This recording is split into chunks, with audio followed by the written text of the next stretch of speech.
Hey guys, on today's video we're going to be downloading Uber Eats right here on your iPhone, iPad, or iPod Touch. So just go right into your App Store. In your App Store on the bottom right hand side you might see search. Just go into search and we're just going to type in Uber for now.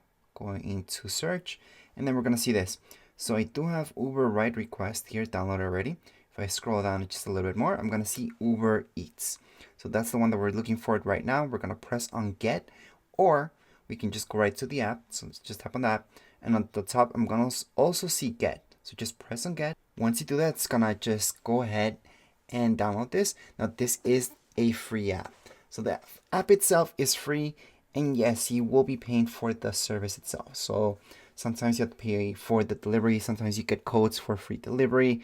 However, you may notice that the prices inside this, because you do have to order within the app, the prices do go up a little bit.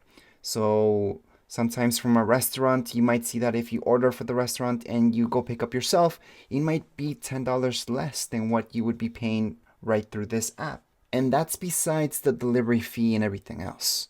So they do charge you a service fee plus a delivery fee. So on top of that, you might see that there's a difference in price of the items as well. Anyways, right now, it just downloaded. It's not big at all. So if you scroll down, you can see how big this is. Let's just scroll down a little bit and it's going to tell us exactly how many megabytes. So right here, it's telling us it's going to take only up to 280 megabytes to download this. So we're good to go. You can also see which iPhones it's compatible with. So we can tap right here and see which iPhones and what it requires from you. Anyways, right now we can just tap on open.